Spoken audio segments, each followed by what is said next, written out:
예, 김영호입니다. 오늘의 메인 주인공인 우리 봉준호 감독 수여식이 끝나고 난 다음에 제가 얘기하는 줄 알았더니 순서가 바뀐 것 같아서 주인보다 먼저 온 것 같습니다. 여러분 환영합니다. 이 100번 김구 선생 기념관이 우리 사회자도 얘기 있었지만은 참 지금 아름다울 때입니다. 이따가 시간 나시면은 한 바퀴 쭉 산책도 하시고, 우리 또 기념관이 그나마 그런 데는 잘 되어 있습니다. 한번 보시면은 백범 김구 선생의 그 생애와 사상과 정신과 행동을 볼 수 있을 뿐만 아니라 우리 애국지사들 임시정부에서 어떤 역할을 했는가 하는 것을 볼 수 있겠습니다. 오늘 제가 말씀드리는 것은 극히 일부의 일부다, 이렇게 생각을 하시면 좋겠습니다. 무엇보다도 아시아인 창립 8주년을 진심으로 축하를 드립니다. 이 8주년 뜻이 굉장히 깊은 것 같아요. 오늘 참 제가 평소에 존경하는 분들, 또 잘 아는 분들이 함께 오셔서 축하를 해주고 있어서 더욱 반갑습니다. 아마 이것도 모르긴 몰라도 우리 이상기 회장이 리더십이 있었기 때문에 이렇게 될 것이 아닌가 하는 생각입니다.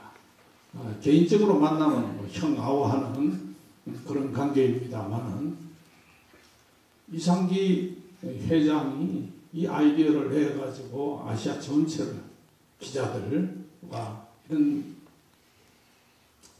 잡지도 만들고 인터넷 신문도 만들고 그런 보통 일이 아니라고 생각을 합니다. 나는 아시아 사람만 있는 줄 알았더니 지금 회장은 또 이집트네요. 아프리카까지 영역을 좀 확대 중인 것 같다 하는 생각입니다.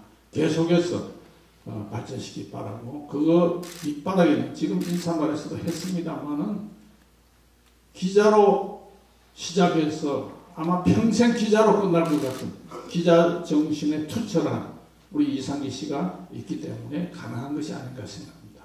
모름지기 소망이라 그러면은 이 2년 후에 10주년을 맞이한 그 뜻깊은 해에는 동시 통역이 진행이 될 수 있을 정도로 각국에서 더 많은 사람들이 꽉 우리 대회의실을 채우기를 바라고, 또 한 가지 더 소망이 있다면은 11월 11일은 여러 가지로 유명한 날입니다.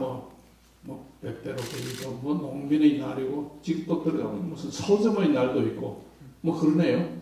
이랬는데 11월 11일은 아시아인 장립일이다 하는 것이 가장 먼저 떠오르도록 그렇게 만들어주기를 바랍니다.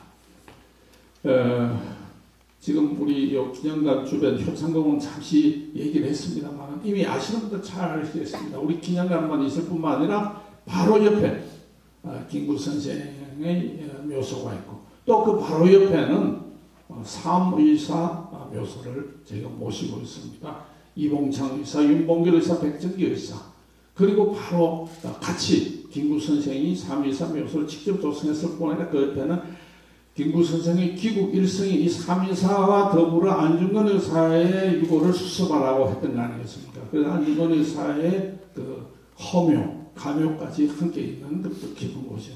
근데 또 조금만 가면은 우리 임정요인들, 이동영 선생을 비롯한 이런 분들이 있으니까 이 효창공원이 이 깊은 가을, 여러분들이 파티를 한번 이렇게 둘러보시면은 여러 가지를 생각하게 할 수 있을 것 같습니다.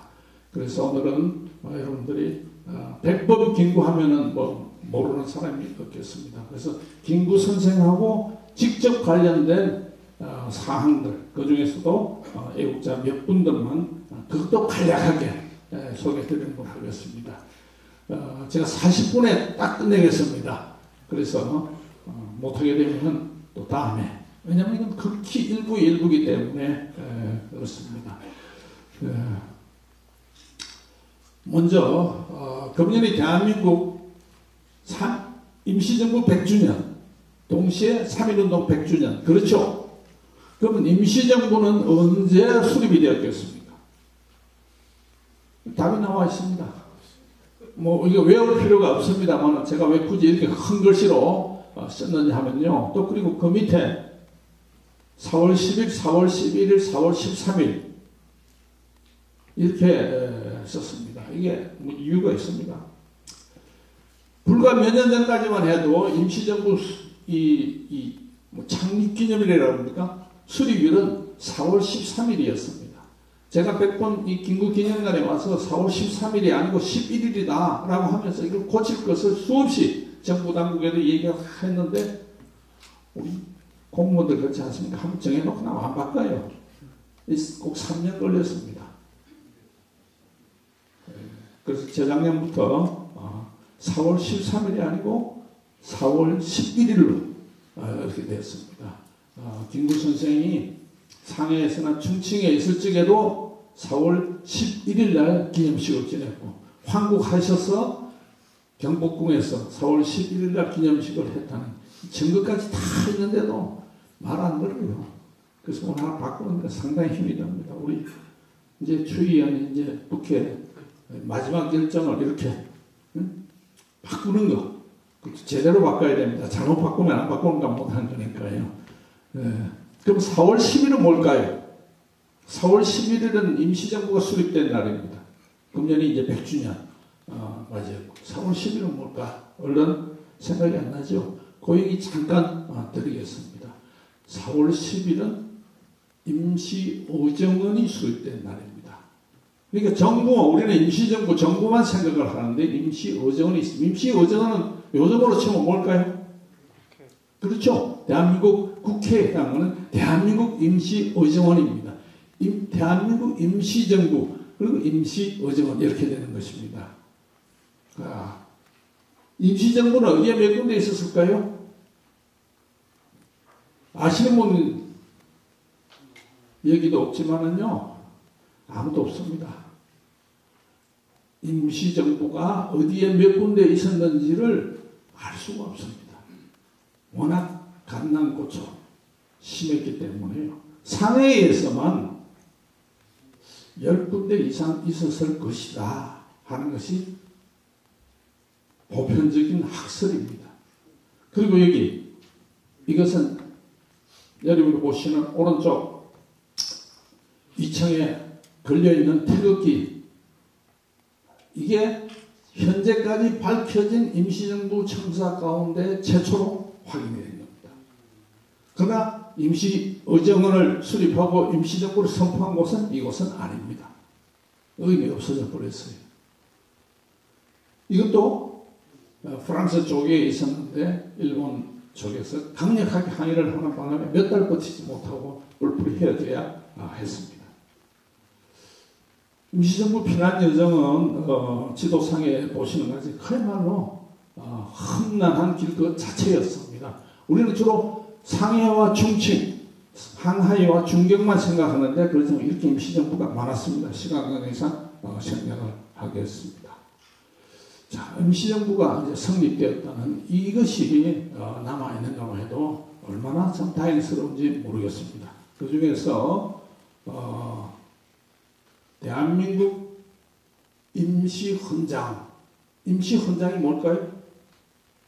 헌법입니다. 헌법입니다. 그래서 4월 10일은 뭘까요? 임시의정원이 수립된 날이다. 대체로 임시정부, 망명정부, 무슨 정부 해서 그 나라에 있지 못하고 외국의 틀을 잡은 정부들이 많이 있었습니다만 27년간 우리가 항쟁을 했지 않았습니까? 임시정부는 다 있었지만 세계 여러 나라에서 임시국회가 있었던 날은 우리나라밖에 거의 없을 겁니다. 몇 나라가 좀 있긴 있지만 이 임시국회, 즉 임시의정원은 4월 10일 날부터 1919년부터 해서 1945년 11월 23일 김구 선생이 돌아왔습니다만 8.15 해방되는 그날까지 임시의정원이 엄연히 존재했다는 사실. 이게 뭘까요? 국민의 대표기관인 국회, 뭐 요즘 국회가 그렇게 역할을 제대로 하는지 안 하는지 모르겠습니다만 어쨌든 대한민국 국민의 대표기관이 국회 아닙니까? 대한민국을 대표하는 임시의정을 만드는 겁니다. 여러분, 우리 7월 17일이 무슨 날이죠? 제헌절이죠. 8월 15일은 무슨 날이죠? 광복절이 동시에 뭐죠? 대한민국 정부 수립일입니다.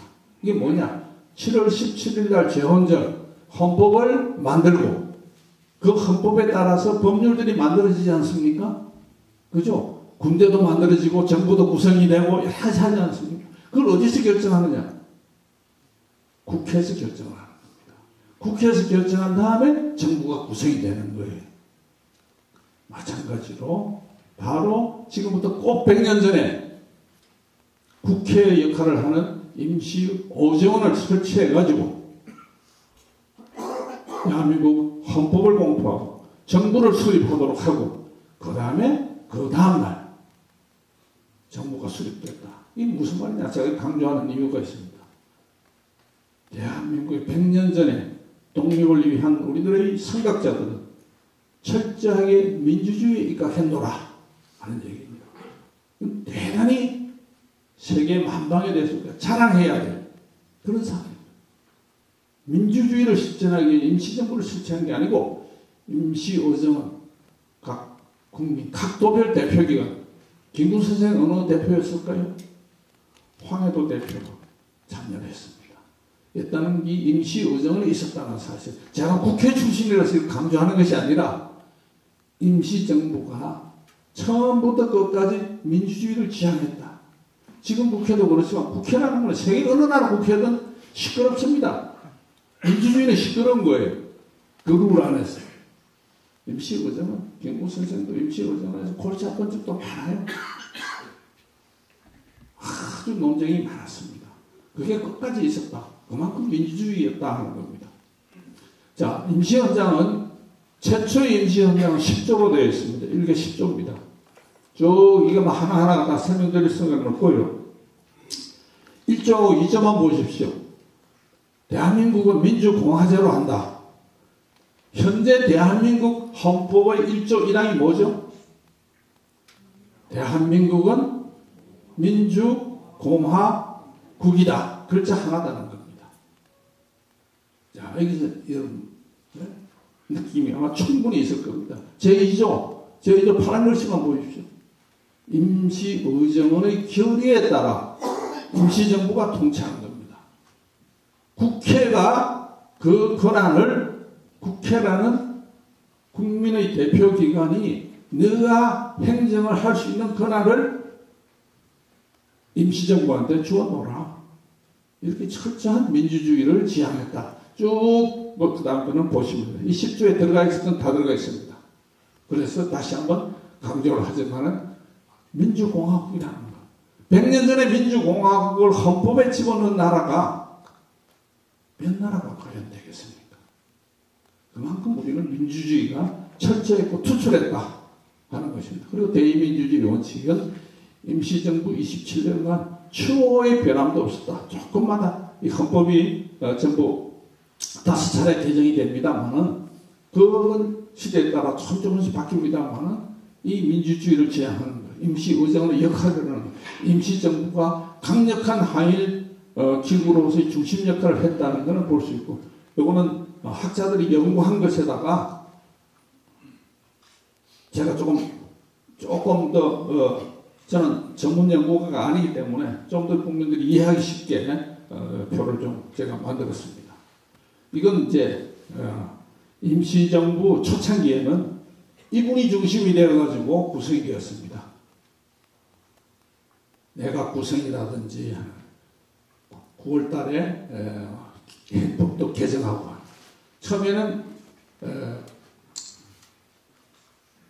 의원 내각제 중심으로 했다가 다시 대통령 중심적으로 바뀝니다만 이분이 누구실까요? 그렇습니다. 도산 안창호를 중심으로 해서 임시정부를 이끌던 초기 멤버들입니다.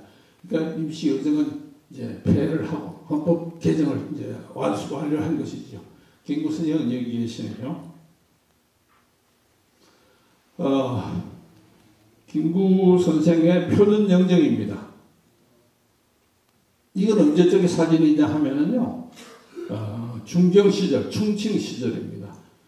중경 시절에는 김구 선생을 중심으로 해서 강력한 대일 항쟁을 하기 위한 주석의 권한도 상당히 이제 강해져 있습니다만은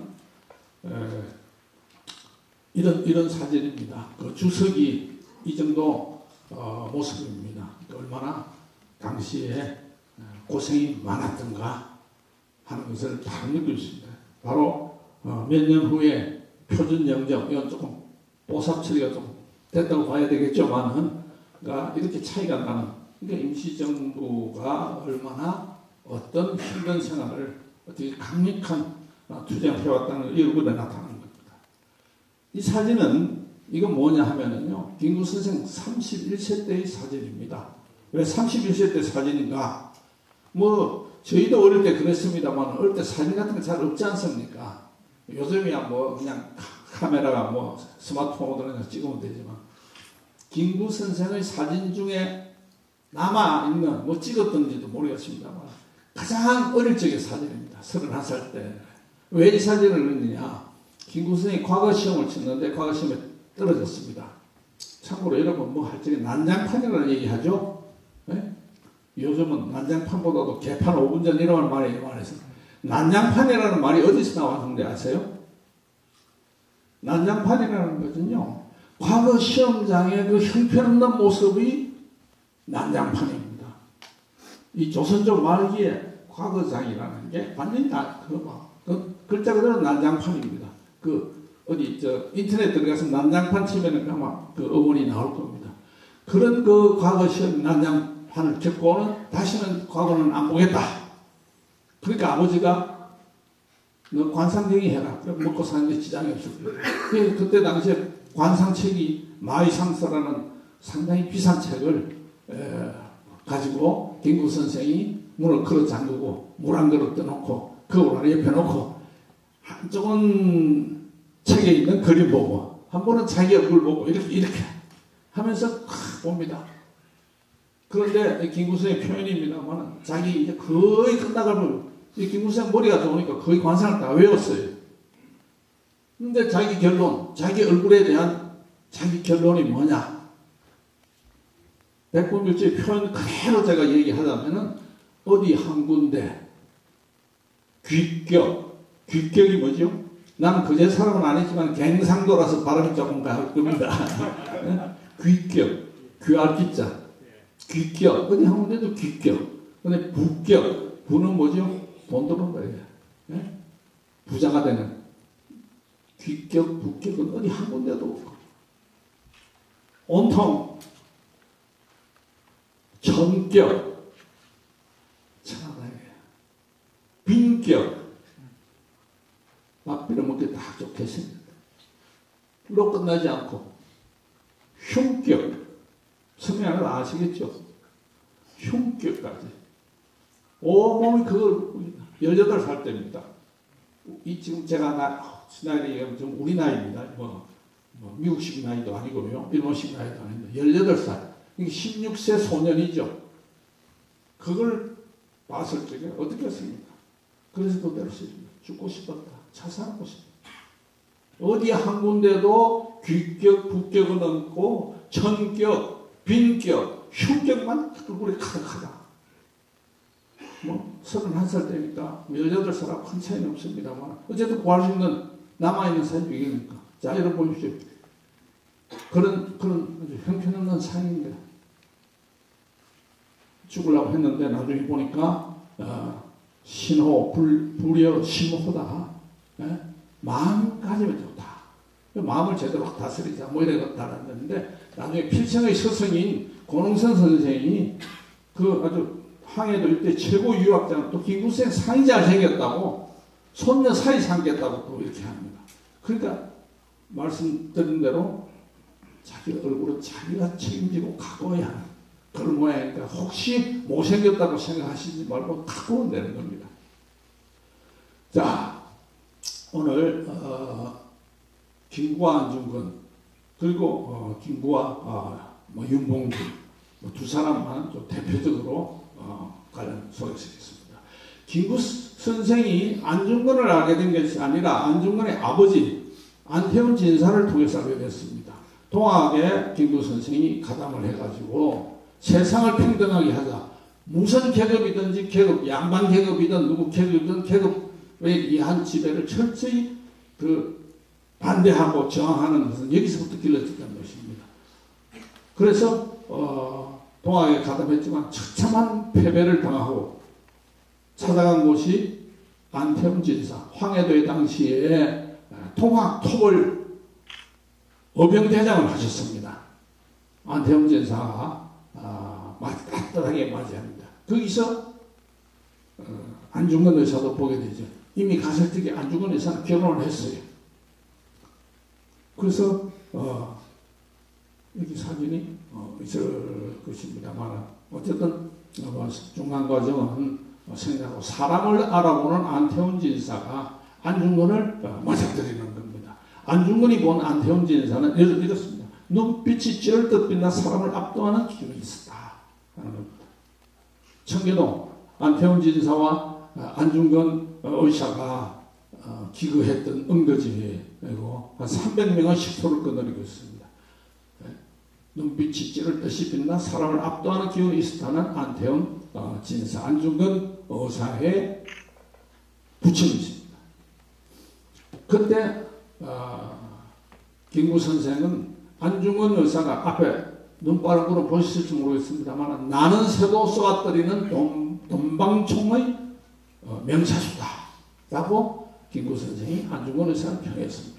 그래서 안의사가 잡아오는 노루니 고라니니 이걸 가지고 앉아서 술안주 사먹으면서 시를 읽고 했는데 김구 선생 표현에 의하면 자기는 시를 쓸만한 그런 실력이 못돼서 그저 술은 안 좋아하고 해서 안의사가 잡아온 삶은 고기나 얻어먹고 했는데 그때 많은 시인 목객들이 안태훈 진사 집에 들었을 때 많은 시담을 주고받았는데 지금 내 기억에 남아있는 구절은 요 두 구절밖에 없노라 라고 했습니다. 이게 언제 쓴 책이냐 하면은 상해 시절에 또 동가식 서가숙 하면서 유리글식 하면서 백범일지를 썼습니다. 나중에 시간이 되면 말할 시간이 있을는지 모르겠습니다만 백범일지는 상근 하근은 충칭에서 쓰고 상근은 상해에서 썼는데 이건 자식들에게 유언을 삼았었습니다. 자신하고 사실 산 기간이 없습니다. 따로따로 살고 이렇기 때문에 니들 크면 봐라 하는 유서 형식으로서 유필입니다.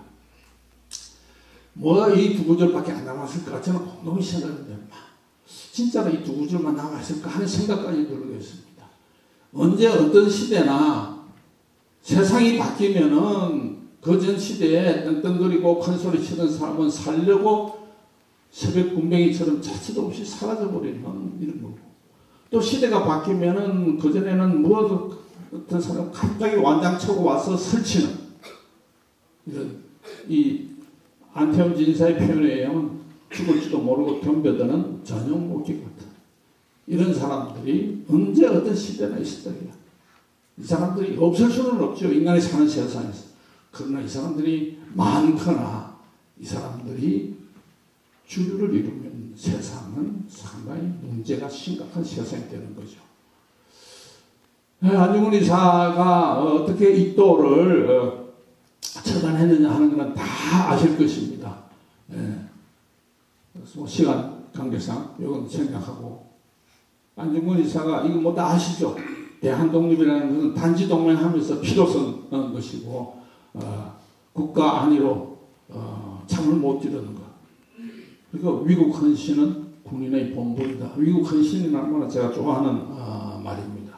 위국 헌신은 군인의 본분이다. 지금은 위국 헌신은 국민의 본분이다. 저는 이렇게 생각을 합니다. 어머니가 안중근 의사한테 수의를 지어서 보내면서 그 속에 편지를 넣었습니다.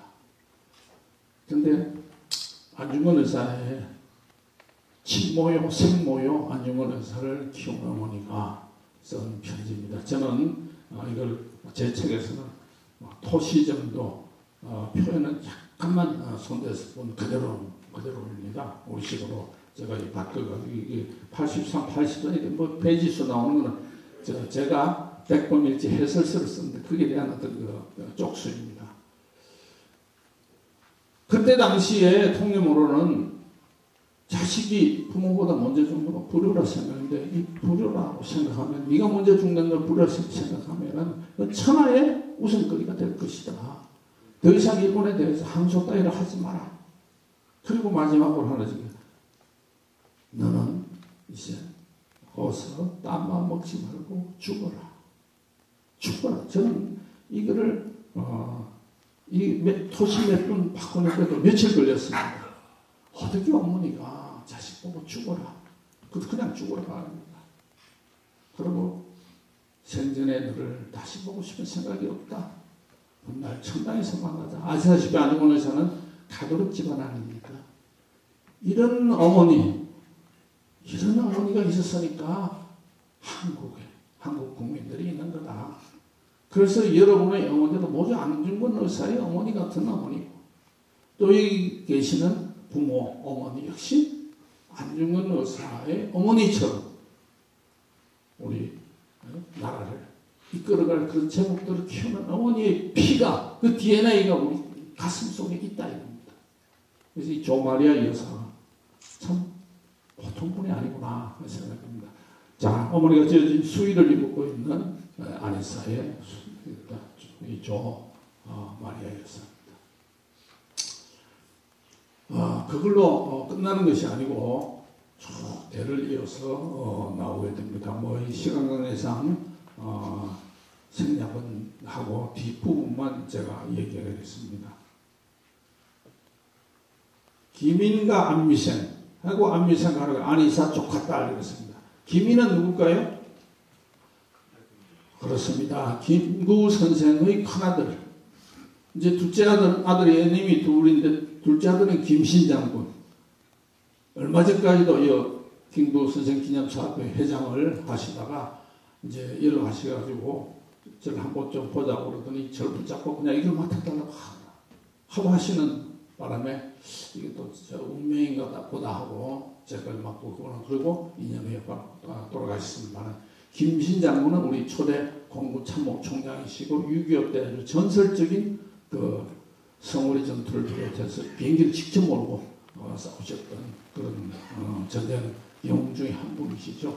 어쨌든 김희는 큰아들이기 때문에 김구 선생이 시키는 데 가장 앞장서서 했습니다. 몸을 돌보지 않고 했습니다.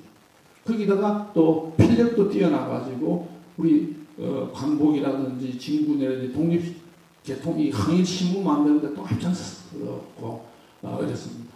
그래서 결국 아파서 죽게 되는데 그게 45년 3월달입니다. 그러니까 광복을 앞둔 불과 5개월 전에 였습니다. 시간이 없습니다만 한 가지만 제가 말씀을 드릴까요?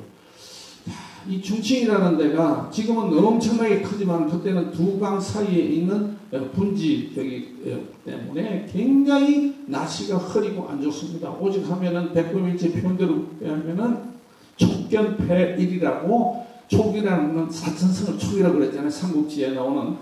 그래서 사천성의 개는 해를 보고 짖는다 그래요. 안 보이던 해가 갑자기 나타나니까 그렇게 흐리고 그런데 임시 수도가 중국의 임시 수도가 되니까 20만 인구가 100만이 넘게 되었습니다. 모든 게 불량하죠. 연탄이 아니고 석탄이니 갈탄이니 때 되니까 공기가 엄청나게 나쁩니다. 자연히 많은 병이 엄습합니다. 그 중에서 무슨 병? 폐병 환자가 희한한 수준으로 납니다. 김구선의 표현을 빌리면은 우리 독립운동가 가족도 10명 중에 2명은 이게 걸렸습니다. 드디어 큰아들 김인희도 걸렸습니다. 페니실린 값이 천장부지로 치솟습니다. 페니실린 구할 형편은 김구 선생이 아니었던 건 아니었지만은 며느리가 와서 당신의 아들 페니실린 한번 먹고 죽든지 살든지 했으면 운이 없겠습니다. 그때 김구 선생이 어떤 대답을 보였을까요? 돌립니다. 고개를. 그 병으로 죽은 내 동지가 하나둘이 아닌데 어떻게 내 아들만 얼마나 야속한 시아버지였습니까? 당신의 큰아들이 그렇게 죽었습니다.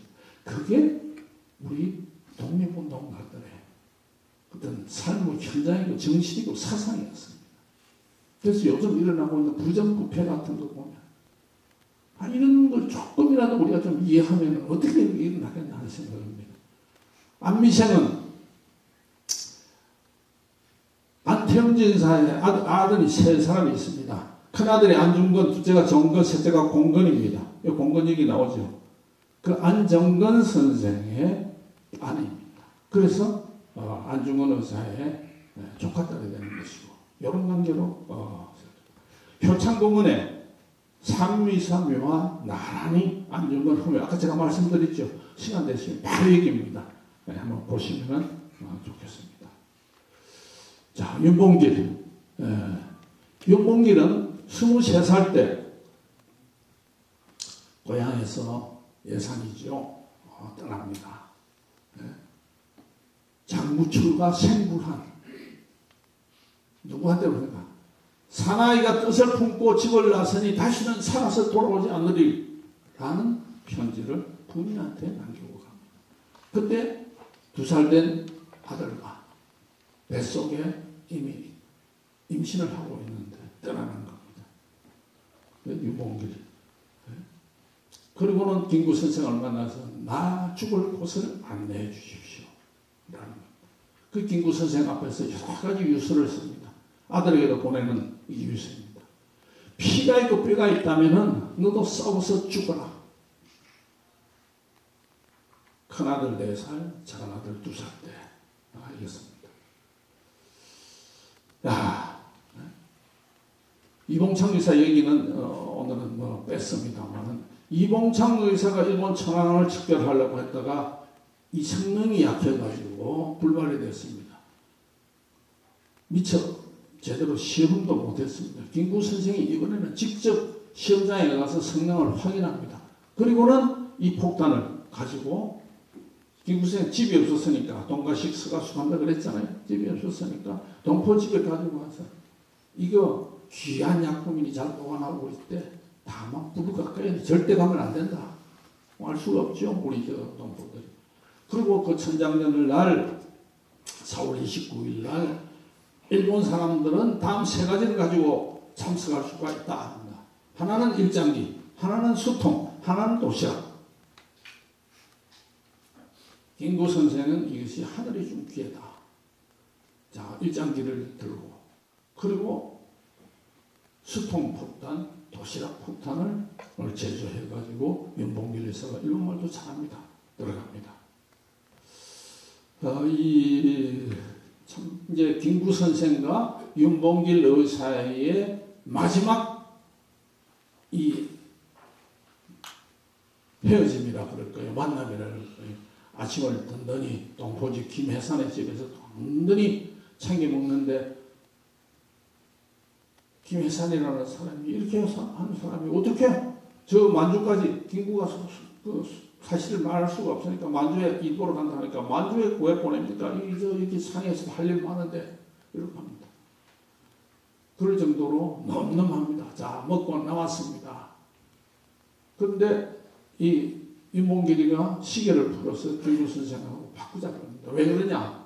나는 이 시계는 한두 시간 앞밖에 앞으로 쓸 게 없는데 어제 선수식 한다고 선생님이 나 시계 6원짜리 사줬는데 선생님 시계는 2원짜리에다가 낡고 해져서 볼품이 없으니까 교환합시다. 김구는 이렇게 윤봉길에 대한 기념이 되겠구나 해서 바꿉니다.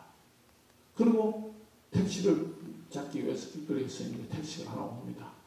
택시를 타기 직전에 또 윤봉길이가 호주머니에 있던 돈을 꺼내가지고 김구를 줍니다. 왜 이러냐? 그랬더니 선생님 항상 돈에 쪼달리지 않습니까? 나는 택시비하고도 몇 푼이 남습니다. 그래서 이제 마지막 장면은 참 모든 것을 버리고 떠나는 이 천하 영웅을 싣고 홍구공원으로 무심한 자동차는 질주했다. 이 표현은 김구 선생의 100번 묘지 중에서 압권 중에 저는 압권이라고 그렇게 생각을 합니다. 그 아주 진솔한 표정을 제가 솜씨 없는 제가 그걸 어떻게 하면 담아보고자 무지하게 노력했던 이게 표현입니다. 이게 바꾼 시계입니다. 우리 기념관에 나중에 윤봉길 의사 시신을 유골을 수습하고 난 다음에 그 형무소에서 다 찾아낸 겁니다. 기념관을 있고 이제 마지막 사진이지요. 태극기 앞에서 안공근 김구 선생의 삼남, 안중근 의사의 마지막 동생 안공근 의사가 찍은 사진입니다. 한번 보십시오. 이랬습니다. 그때의 삶이. 창의 시절이죠.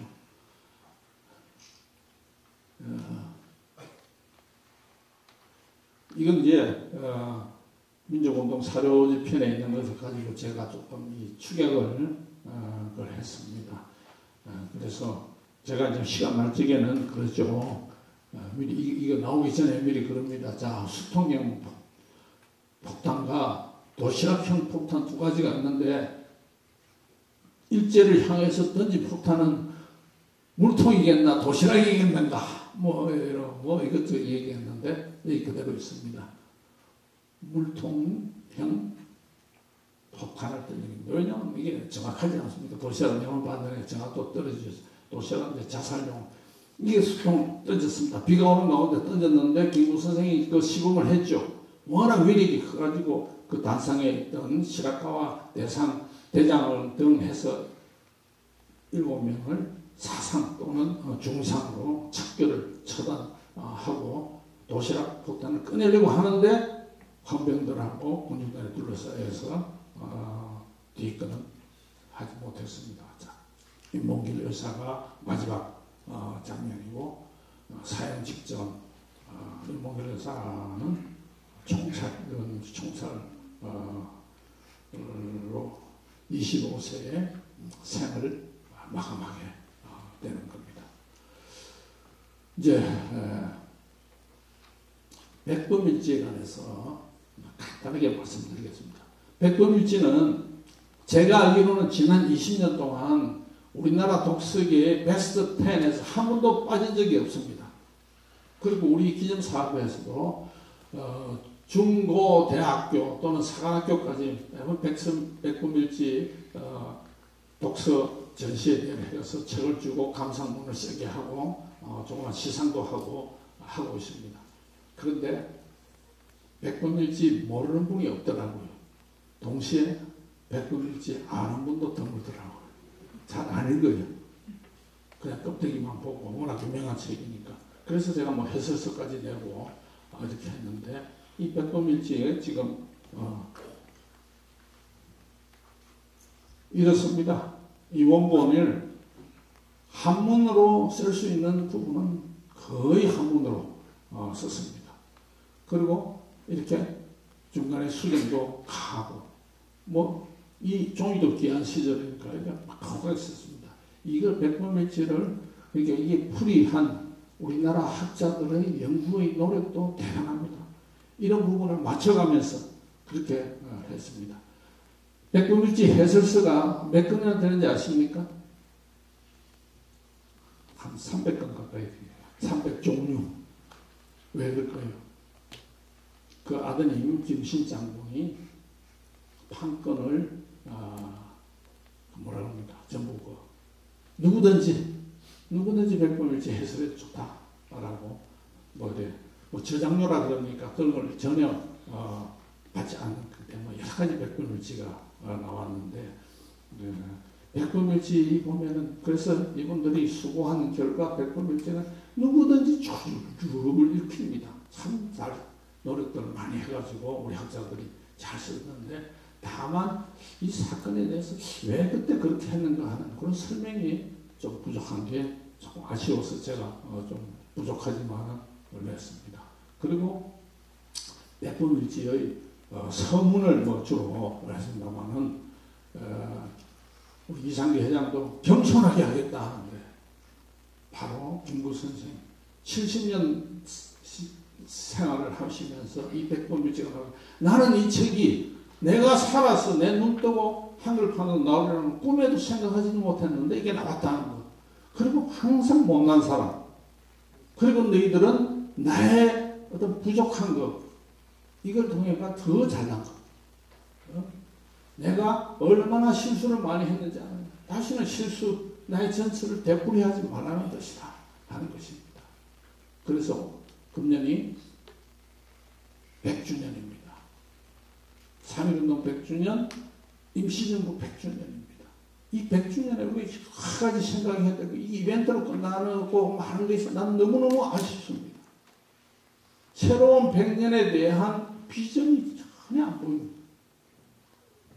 일본은 나쁜 놈이다. 당연한 얘기죠. 언제나 그 얘기만 할 겁니까? 어떻게 우리는 다시는 나라를 빼앗기지 않을 것인가 하는 왜 처절한 각오와 계획과 비전 설정을 우리는 안 하고 있는지 이래서 또 나가겠습니다. 그래서 김구 선생님 다시는 이와 같은 전체를 밟지 말라 라고 정말 피를 토하는 말씀을 하셨는데 정말 저는 부끄러운 생각이 많이 듭니다. 아무튼 오늘 여러분들 이 귀한 시간에 와서 잠시나마 제가 백분일지 그리고 김구 선생과 애국자 말씀드릴 수 있어서 대단히 고맙습니다. 경청해 주셔서 감사합니다.